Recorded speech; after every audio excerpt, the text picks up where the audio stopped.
satellite imagery from midday today showing the ingredients for a major storm coming together. NASA: a powerful storm is poised to wallop the East Coast, and it is beginning to take shape today.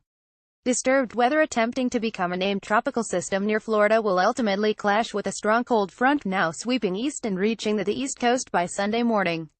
These ingredients will fuel the development of our giant ocean storm.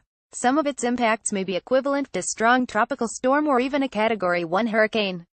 Wind, heavy rain, flash flooding and power outages are all in play, especially along coastal areas from the Carolinas to Maine over the next several days. Given the multifaceted threat over a large area, let's take a look by region.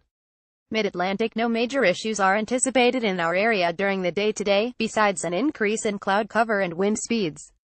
Conditions will start to deteriorate on Sunday morning, with the worst expected to focus on the evening. A widespread and net 2 inches or so of rain is expected in the Mid-Atlantic. Showers move in tonight, slowly marching from west to east and then persisting into Sunday.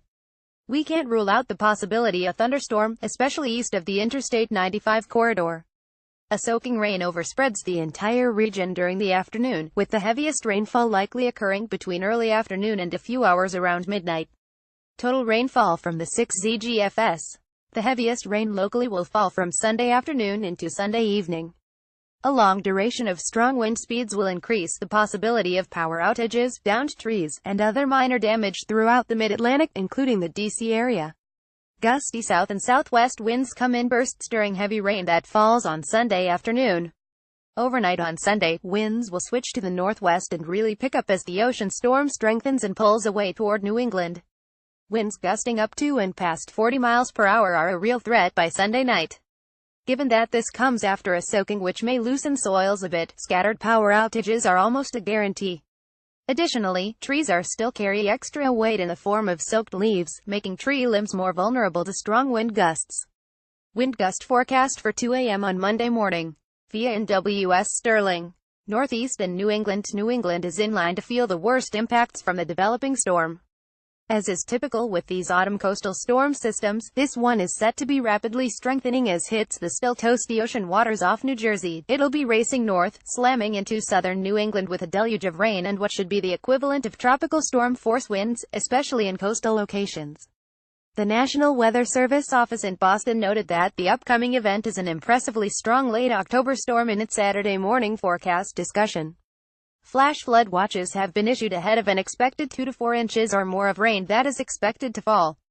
Coastal flooding is a concern as well, although not as much as one would typically expect with this type of storm, given the low astronomical tide heights and the short duration about 1,224 hours of the event. Peak forecasted wind speeds and gusts for the Northeast. Via weather underground, strong winds are perhaps the biggest concern, especially in areas right along the coast. It remains uncertain just how much influence that tropical cyclone 18 will have on the developing ocean storm by the time it reaches the waters of New England. Wind speeds will likely reach high-end tropical storm force speeds along Cape Cod and coastal Maine for a period of time on Monday. This would exacerbate power outages and other damage in these locations. Not to be forgotten in all of this is the interior Northeast, specifically in upstate New York. The upper-level driver of this pattern is set to pass right over interior New York, bringing some heavy rain along with it. In fact, some of the heaviest rainfall totals from this event may occur in the high terrain of upstate New York and New England, where flash flood concerns will be heightened. As quick-moving as it will be punishing, this storm system will be headed out of the country by late Monday, although gusty winds may linger in some locations into Tuesday.